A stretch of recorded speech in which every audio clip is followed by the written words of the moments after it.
Hi అండి, welcome back to my channel life and living. ఈరోజు easy గార్డెనింగ్లో మరవ మొక్కను పెంచడం ఎలానో చూపిస్తున్నానండి. జనరల్గా మరవ మొక్కలు పెరగమంటారు కదా, కొమ్మలే చాలా ఈజీగా పెరుగుతాయి. అదిగోండి చూసారా, ఈరోజు మా ఫ్లవర్ హార్వెస్ట్లో మరవం వచ్చింది. అది చాలా సింపుల్గా నేను ఒక తులసి కోటలో పెడితే పెరిగిందండి. అది ఎలానే చూపిస్తున్నాను. నేను ఏదో పూజకి తీసుకొని 4 పక్కల 4 కొమ్మలు నాటాను. అవే వచ్చేసినాయి అనమాట. అందులో 2 చక్కగా మొక్కల్లాగా రోజు తులసి చెట్లో నీళ్లు పోస్తాను కదా, అవి అలా వచ్చేసాయి. అదిగోండి చూసారా, చాలా పెద్దగా ఎలా పెరిగిందో. అదిగోండి, అది మొత్తం ఒకటే మరమ మొక్క. నేను ఈ కార్నర్స్కి 4 పక్కల 4 గుచ్చాను అనమాట. సో 2 పక్కలు వచ్చినాయి, కానీ ఓ పక్కది నేను పీకి మళ్ళీ కుండీలో పెడితే అది ఎదగలేదు. సరేలేని ఇంకా నాకు పీకటానికి ప్రాణం ఒప్పుక అలానే అందులోనే వదిలేశాను.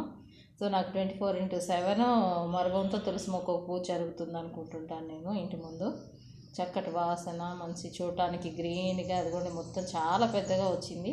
అది మనం కొంచెం జాగ్రత్తగా పెంచుకుంటే చాలా ఈజీగా పెరుగుతుంది అని అర్థమైంది నాకు.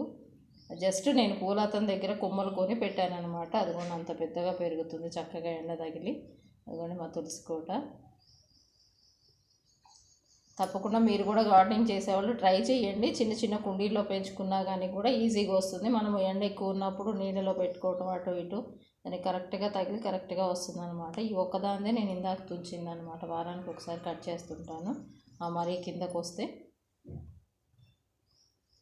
ఏమండి, తులసి మొక్క, మా ఇంట్లో మందార, చాలా ఏదో అన్ని మొక్కలు పెట్టుకొని మరీ ఏదో కష్టపడుతున్నాం అని కాకుండా ప్రతిరోజు మనకి పూజకు అవసరమైనవి అండి. అసలు ఇంకా ఇంతకంటే మనకి ఏం కావాలి. ప్రతినిత్యం కూడా నాకు తులసి కోటలో మరమంతో పూజ జరుగుతూ ఉన్నట్టు అనమాట.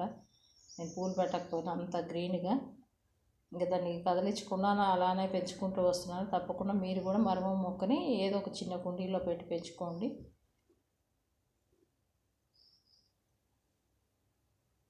అది అందులో తులసి మొక్కలు మనం నీళ్ళు బాగా పోస్తాం కదా, నాకు అసలు వెంటనే వచ్చేసాయి అనమాట. అది కూడా ఎంత వస్తుంది. ప్రతి వారం కూడా నేను వారానికి ఒకసారి బుధవారం రోజు కట్ చేస్తాను. మిగతా రోజులంతా తులసి పూజలో ఉంటుంది అనమాట. తప్పకుండా లైక్ చేయండి, షేర్ చేయండి, సబ్స్క్రైబ్ చేసుకోండి. నా easy gardening, easy cooking methods చూపిస్తూ ఉంటాను. తప్పకుండా మీరు ఫాలో చేయండి ఛానల్ని. Like, share, subscribe.